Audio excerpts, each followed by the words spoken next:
ایک زمانے میں ہم سمناباد میں رہتے تھے. لاہور میں ایک جگہ ہے سمناباد, وہ نیا نیا آباد ہو رہا تھا, اچھا پوش علاقہ تھا. وہاں ایک بی بی آ کے رہی, ایک بڑی خوبصورت, بہت ہی ماڈرن قسم کی ایک بیوہ عورت, بڑی نو عمر, اس کے 2 بچے تھے. تو ہم جو نیک آدمی تھے سمناباد کے رہنے والے, ہم نے دیکھا کہ ایک عجیب و غریب کردار آ کر ہمارے درمیان آباد ہو گیا, اور اس کا انداز زیست, زندگی کا چلن جو ہے وہ ہم سے ملتا جلتا نہیں, کیونکہ ایک تو وہ بہت اعلیٰ درجے کے نہایت خوبصورت کپڑے پہنتی تھی. پھر اس کی یہ خرابی تھی کہ وہ بڑی خوبصورت لڑکی تھی. پھر اس میں تیسری خرابی یہ تھی کہ اس کے گھر کے آگے سے گزرو تو خوشبو کی لپٹیں آتی تھی. وہ سینٹ فریلی استعمال کرتی تھی, وہ جو سپرے نہیں ہوتا. اس کے جو 2 بچے تھے خواتین و حضرات, وہ گھر سے باہر بھاگے پھرتے ہوتے تھے عام جگہوں پر, اور کھانا گھر پہ نہیں کھاتے تھے, لوگوں کے گھروں میں چلے جاتے تھے, اور لوگ ان کو کچھ دے بھی دیتے تھے اور وہ کھا بھی لیتے تھے. یعنی گھر کی زندگی سے ان کی زندگی کچھ کٹ اپ تھی. اور یہ ہم نے دیکھا کہ اس خاتون کو کچھ عجیب و غریب قسم کے مرد بھی ملنے آتے تھے. یعنی ان کی گاڑی, مثلا جو گھر کا عزیز اسرار ہو, اس کی گاڑی کا نمبر آپ جان جاتے ہیں, ان کے ہاں مختلف نمبرز کی گاڑیاں آ کے کھڑی ہوتی تھی. پھر ایک آدمی وہاں گیا ہے, وہ نکلا, پھر دوسرا. تو ظاہر ہے ہم جیسے بھلے آدمی تو کوئی اچھا نتیجہ نہیں نکال سکتے.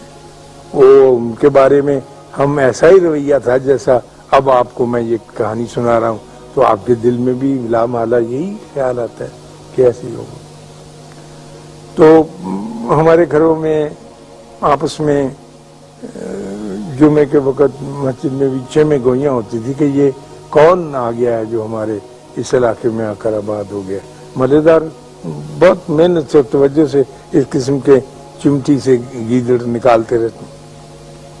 تو ایک دن وہ گئی, اچھا, اور لیٹ کے صوفے کے اوپر میں دیکھتا تھا, کھڑکی تھی بڑی ساری جو گھروں نے لیا, وہ ناول جاسوسی پڑھتی رہتی. کوئی کام نہیں کرتی تھی یار, کہ چولہا چونکا ہو. بچے اس کے بچوں کو کئی دفعہ کہتی تھی کہ نکل جاؤ نکل جاؤ. تو ایک دن وہ گر گئی سبزی کی دکان پر, تو اٹھا کے لوگوں نے چھینٹے وینٹے مارے تو لا کے رکھا. تو 3 دن کے بعد وہ فوت ہو گئی, اچھی صحت میں. تو وہ جو بندے آتے تھے وہی ان کو کفن دفن کے لیے لے گئے. تو پتہ چلا کہ وہ ایک جو بندہ ان کے ہاں آنے والا تھا وہ ان کا فیملی ڈاکٹر تھا, جو اس کی حفاظت پر, دیکھ بھال پر مامور تھا. اس عورت کو ایک ایسی بیماری تھی کہ جس کا کوئی علاج نہیں تھا. کینسر کی ایسی خوفناک صورت تھی سکن وغیرہ کی کہ اس کے بدن سے بدبو بھی آتی رہتی تھی, جسم پر زخم ایسے تھے, اور اسے سپرے کرنا پڑتا تھا اپنا, تاکہ کوئی قریب کھڑے یا وہ نکلے تو اس کو تکلیف نہ ہو. اور اس کا لباس اس لیے ہلکا ہوتا تھا کہ غالباً بدن کو چبھتا تھا, جو بھی سکن میں ڈیزیز اس کی پیدا ہو گئی.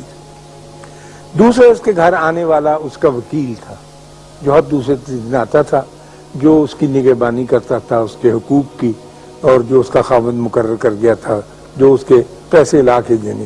تیسرا اس کے خاوند کا چھوٹا بھائی تھا جو اپنی بھابھی کو ملنے آتا. تو ہم نے اس سے یہ اندازے لگا لیے جو میں نے آپ کے سامنے بیان کیے, اور اس نیک پاک عورت کو جب اس پہ دورہ پڑتا تھا تو وہ بچوں کو دھکے مار کے باہر نکال دیتی, باہر جا کے کھیلو, باہر جا کے, اور تڑپنے کے لیے وہ اپنے دروازے بند کر کے اندر جاتی. تو میرا مطلب عرض کرنے کا یہ تھا کہ ہم تنقید کا کام یا نقص نکالنے کا کام اللہ پر چھوڑیں. اس نے اس کے لیے ایک وقت مقرر کیا ہوا ہے، وہ جانے اور اس کا کام جانے. ہم اللہ کا بوجھ اپنے کندھوں پر نہ اٹھائیں، کیونکہ اس کا بوجھ اٹھانے سے آدمی سارے کا سارا چبا ہو جاتا ہے، چبا سمجھتے ہیں، کمزور ہو جاتا ہے، مر جاتا ہے. اللہ آپ کو آسانیاں عطا فرمائے اور آسانیاں تقسیم کرنے کا شرف عطا فرمائے.